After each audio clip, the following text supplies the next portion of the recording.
Hey everyone, this is section 3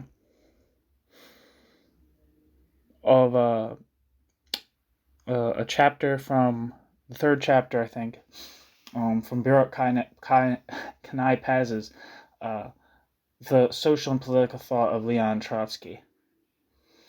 This section is titled Backwardness and, quote, Combined Development. It's section 3. So let's party. First section of this section, A, the unique and the universal. If one compares the writings of Trotsky on whatever subject with those of many other Russian Marxists, and not least Lenin, one is immediately struck by one obvious difference of approach. While they continuously quote Marx, either in support of general propositions or even as an authority for their claims concerning the specific case of Russia, Trotsky almost never does so. One will find in Trotsky's work few examples of the quote, Marx said so, the quote, Marx said so, end quote, kind of argument, which so often in others appears as a substitute for actual analysis. Trotsky generally avoided resorting to the authority of text because Trotsky grasped Marxism as a tool, not as a, quote, completed system. Thus, already in Results and Prospects, Trotsky felt compelled to declare, in the context of a rejoinder to those who would, quote, convert a historically relative comment by Marx into a superhistorical axiom, end quote, that, quote, Marxism is above all a method of analysis, not analysis of text, but an analysis of social relations, end quote, Trotsky. It would be a gross exaggeration to say that Trotsky considered Marxism an open system subject to continuous change and redefinition. To the end of Trotsky's life, Trotsky remained committed to Marxism's fundamental propositions, and, in fact, at the end of his life, Trotsky became involved in a largely insipid debate during which Trotsky defended some of Marxism's least inspiring orthodoxies. But Trotsky was also always opposed to the view that Marx had solved all theoretical problems, or that the task of a Marxist was simply to apply mechanically what he had read in the pages of Marx. Moreover, in his analysis of Russian society, Trotsky was only too conscious of the fact that Marx had only barely touched upon the general problem of backwardness and had largely ignored the peculiar dynamics of development in a backward society. Trotsky was, of course, aware of Marx's writings on, quote, Asiatic societies, of Marx's conception of capitalism as a universalizing force in the world, and of Marx's analysis of German backwardness. In fact, one may see Trotsky's theses on backwardness as, in a sense, an extension of some of Marx's ideas. Nevertheless, Trotsky was also aware that these theses went far beyond what Marx had written, and that the political conclusions he was to draw from them certainly went far beyond what Marxists at the time were prepared to accept. Trotsky did not consider his social and political analysis of Russia as in any way contradicting Marx. Rather, in Trotsky's view, it contributed to a better understanding of the unique conditions which made themselves felt within the context of universal history. It was important, Trotsky believed, to clarify and emphasize the former in order to grasp the character of the latter. This is the procedure Trotsky followed in his analysis of Russian backwardness and Russian backwardness's implications. History was indeed becoming more universal, but through different processes. Quote, pedants, believe that the history of one capitalist nation must repeat itself in the history of any other capitalist nation, with larger or smaller divergences. What these pedants fail to see is that the world is now undergoing a unified process of capitalist development, which absorbs all the countries it meets on its way and creates in them a social amalgam, combining the local and general conditions of capitalism. The actual nature of this amalgam cannot be determined by mouthing historical cliches, but only by applying a materialistic analysis, end quote. Trotsky, 1905. Trotsky claimed that those, quote, mouthing cliches were as often Marxists themselves as westernizing liberals who welcomed capitalism for reasons of the westernizing liberals' own. Trotsky attributed this to the original Marxist controversy with the populists who had argued for a non-capitalist future for Russia.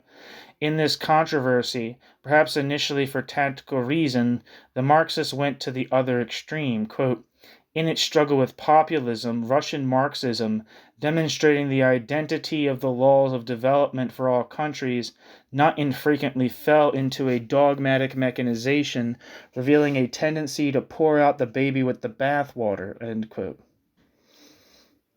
Trotsky, Appendix 1 of History of the Russian Revolution, Book 1. What was needed, therefore, was not a party polemics but independent analysis, not simply a tactical political stance but a recognition of the complexities of historical development and of the uniqueness of its various examples. Quote, where lies the essence of, the backwardness of Russia, in that the indubitable and irrefutable belatedness of Russia's development under influence and pressure of the higher culture from the West results not in a simple repetition of the Western European historical process, but in the creation of profound peculiarities demanding independent study. Not to see the immense peculiarity of our historical development means not to see our whole history. End quote. Trotsky, The History of the Russian Revolution. The whole of Trotsky's analysis of Russian history and social development had been based on making conspicuous their unique peculiar features. Drawing together the threads of his investigation, Trotsky attempted to formulate a general theoretical proposition governing the phenomenon of backwardness. B. Quote, the law of combined development. The laws of history have nothing in common with a pedantic schematism. Unevenness, the most general law of the historic process, reveals itself most sharply and complexly in the destiny of the backward countries.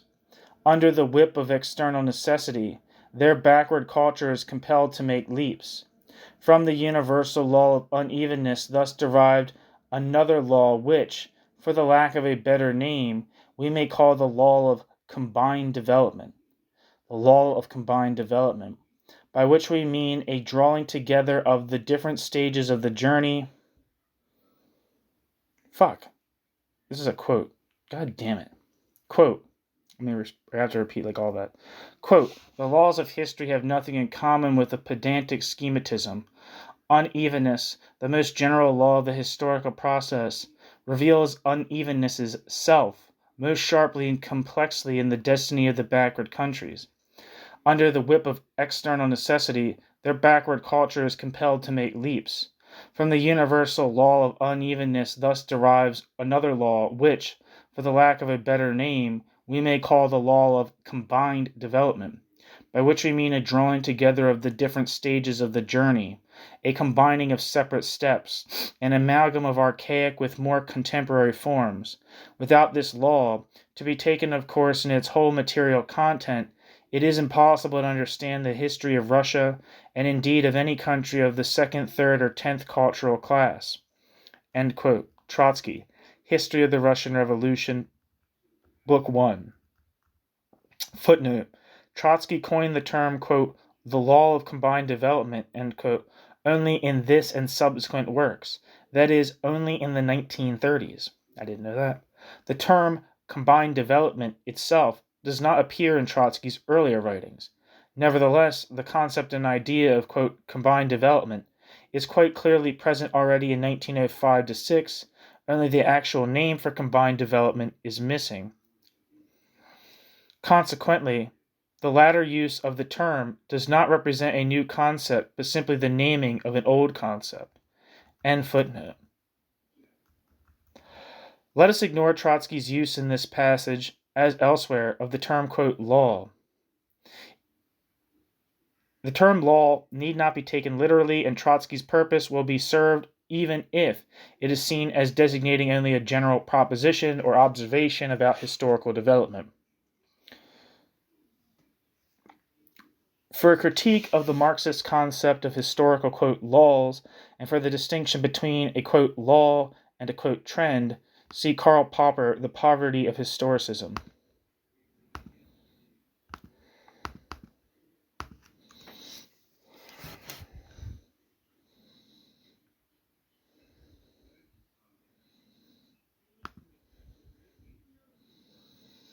The description for the poverty of historicism says, on the poverty of historicism's publication in 1957, the poverty of historicism was hailed by Arthur Koestler as, quote, probably the only book published this year which will outlive the century, end quote. A devastating criticism of fixed and predictable laws in history, Popper dedicated the book to all those, quote, who fell victim to the fascist and communist belief in inexorable laws of historical destiny, end quote. Popper.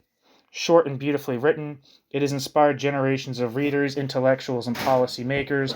One of the most important books on the social sciences since the Second World War is a searing insight into the ideas of this great thinker, Karl Popper.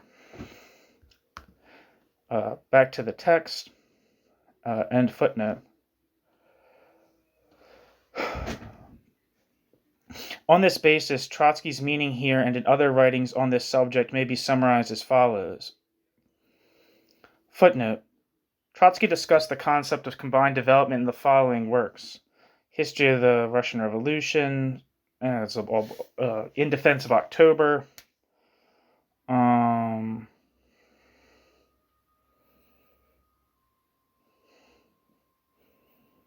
just a bunch of stuff in Russian. Where am I? End footnote. Back to the text. Insofar as the pattern of internal historical development of each country, and in particular backward countries, is concerned, there is no universal history.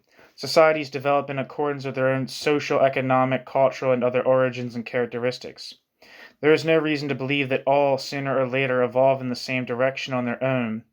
This much may be obvious. What is less obvious, or so Trotsky believes, since his Marxist colleagues do not accept it, is that even at that point at which universal history, or rather European history, more specifically capitalism, does impinge on the particular, thereby guaranteeing that all countries will be drawn into the same future, the subsequent development or path towards this future in the countries affected does not take a form common to European history. Though Trotsky does not say so, this may be taken as a negation of Marx's famous remark that capitalism, quote, creates a world after its own image, end quote.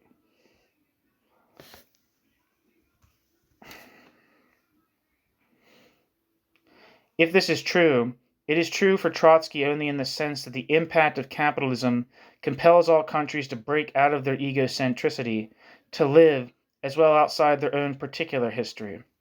But it does not lead to a reproduction of capitalism. The introduction of new, advanced forms of life, particularly economic, instead of provoking development in accordance with certain preconceived stages, characteristic of some European countries within the context of their history, creates a, quote, amalgam, which is unique and which represents the peculiar juxtaposition of backward forms with new forms, and therefore precludes a simple reproduction of the European past. For the point of this juxtaposition is that the new forms bear no relation to the old. Much less do the new forms evolve from the old forms. On the contrary, the new forms are at first simply appended to the backward society, and this accounts for, quote, combined development, in the sense of the adoption, at virtually one stroke, of the latest form. Footnote. It may be relevant to note in this context Trotsky's view of human capacity for adaptability.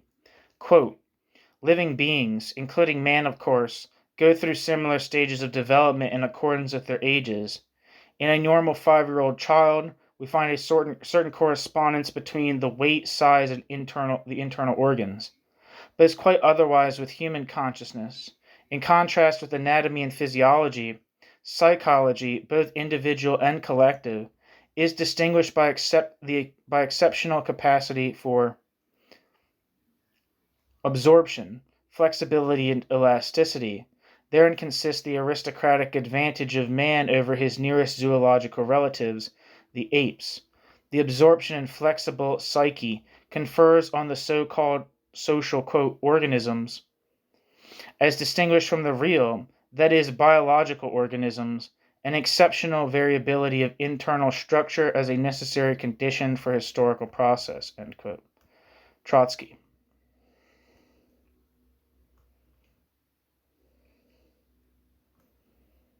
End footnote. At the point of adoption, therefore, society may be said to change not from within but from without, not by evolving but by, quote, grafting on, appending, new ways of life.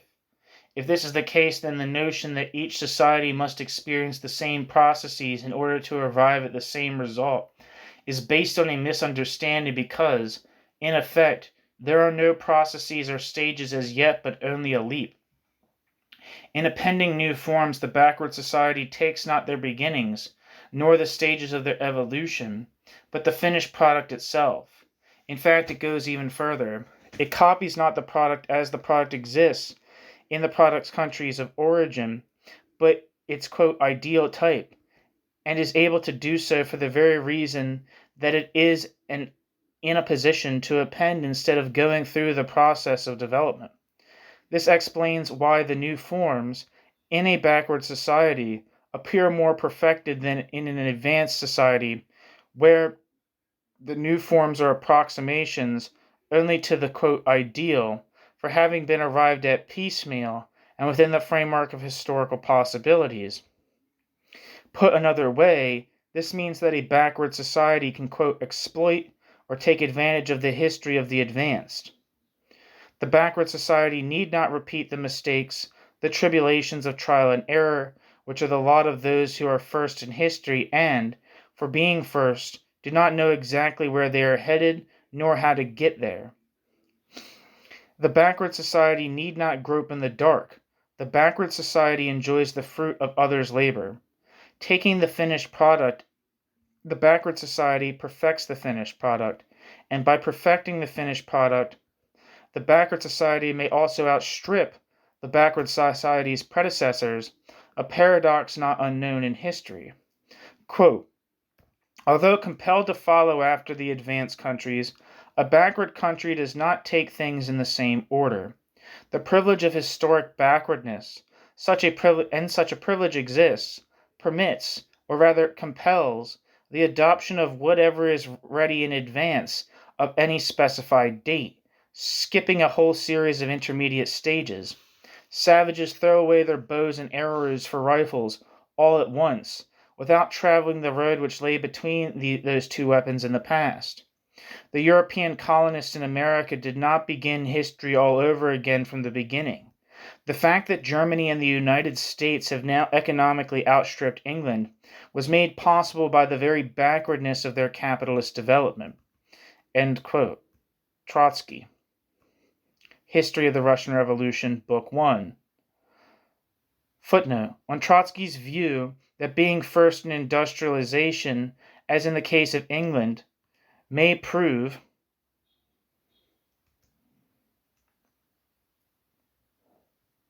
to be a disadvantage in the long run, see his Where is Britain Going? Published in London, 1926.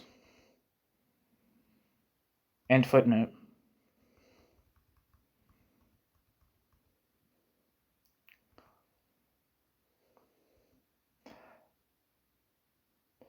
Of course, all this does not mean that every backward society will automatically exploit the advantages afforded by history. Emulation of Europe or the adoption of new economic forms is itself a function of the impact of Europe, which in the particular case of Russia took the form of a threat to her survival as an independent country. Elsewhere, in countries which had already lost their independence, Europe's colonies, the impact may be no less traumatic and may be expected to lead eventually to no less a determination to emulate in order to acquire independence. Footnote. See in general Trotsky's work, Problems of the Chinese Revolution. End footnote.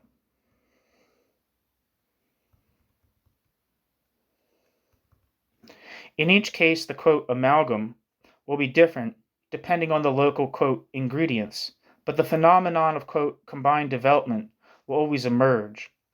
But since this phenomenon is the very opposite of internal evolution, old forms will persist or will be made to persist at the outset.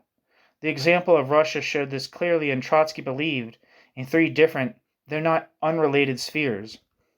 Firstly, there had been, quote, combined development in the intellectual and cultural sphere. The Russian intelligentsia was a product of the emulation of the West, an elite schooled in Western patterns of thought and culture, quote, skipping over its own traditions, for the most part completely at home in the prevailing European atmosphere. However, this occurred while the underlying, quote, backward culture of Russia remained undisturbed, completely untouched by this elite. Thus, incidentally, the problem of the, quote, two cultures, or of a, quote, vertical culture, and the sense of alienation of one from the other, the severance of elite from masses.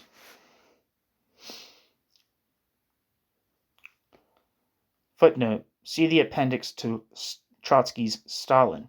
End footnote. Secondly, quote, combined development had emerged, quote, most forcibly in the economic sphere, adopting Western methods of production. Russian industry became in some ways more modern than the modern. Russian industry absorbed the most advanced techniques and machinery. Russian industry built some of the most concentrated large industries. Russian industry achieved in only a short period a, quote, extraordinary rate of growth. Here, too, there was a, quote, skipping over epochs, rather than a repetition of the long, drawn-out process which had characterized the development of industry in the West.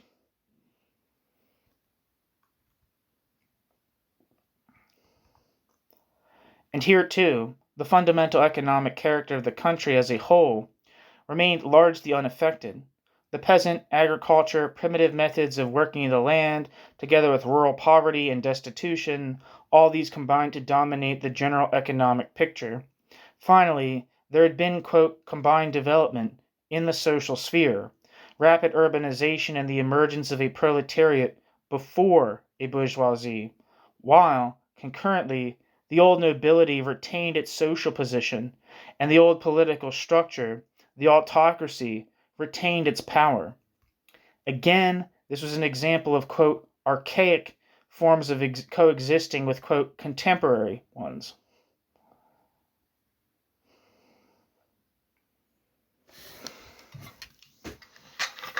One second.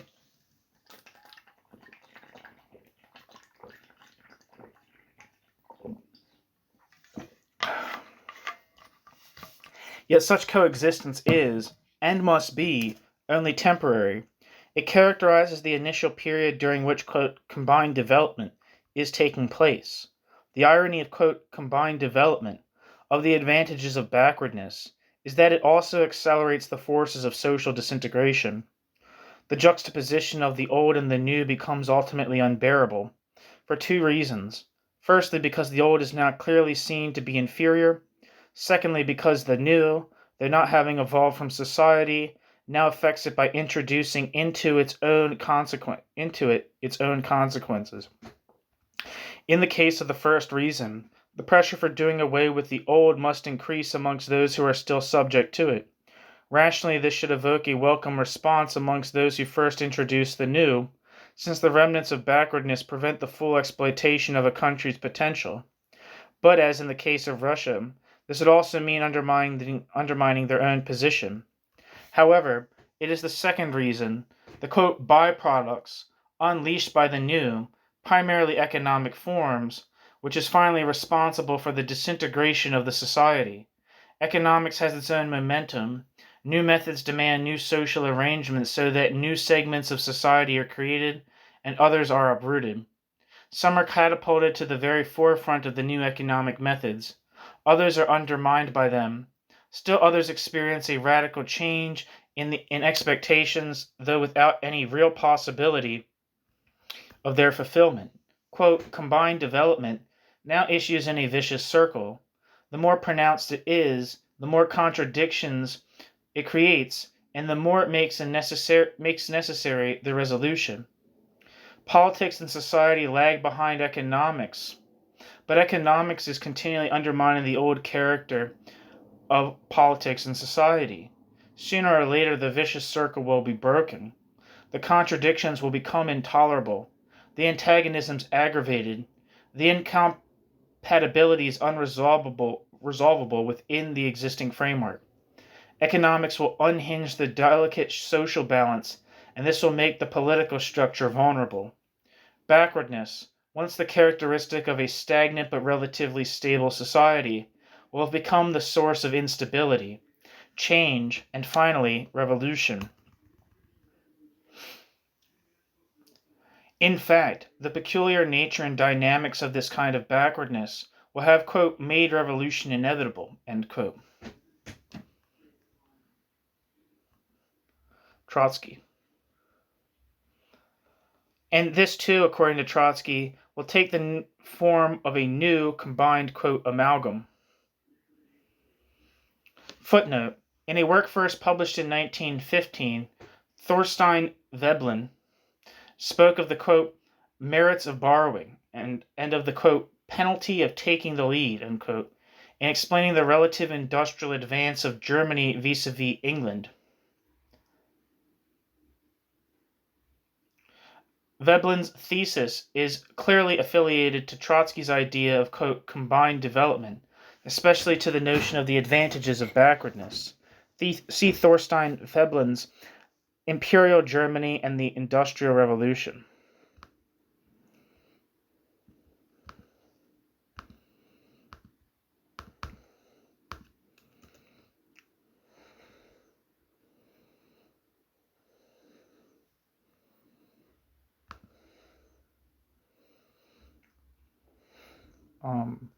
The description for Imperial Germany and the Industrial Revolution by Thorstein Veblen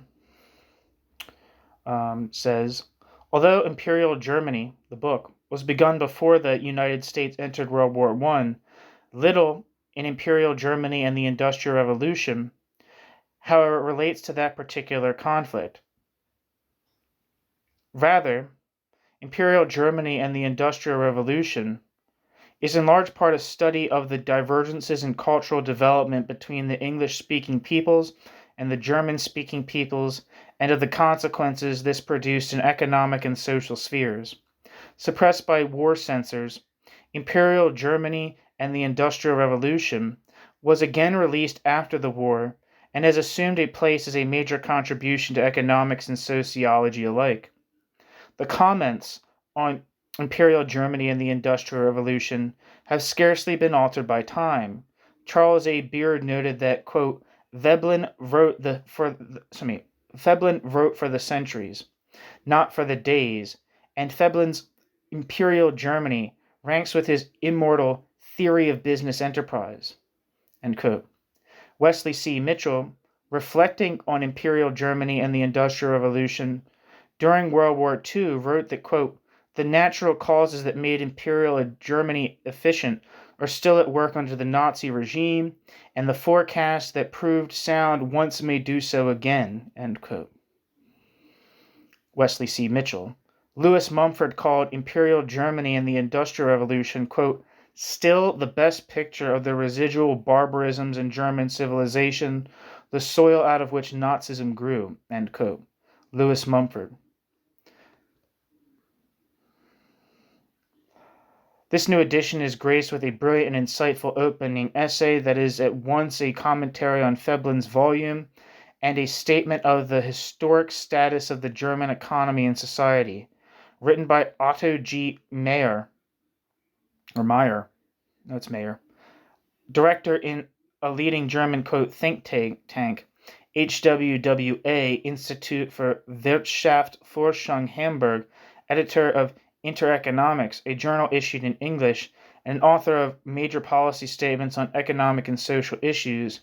The new opening statement underscores the view of those who came before that Veblen's book is a, quote, treasure chest of knowledge, end quote.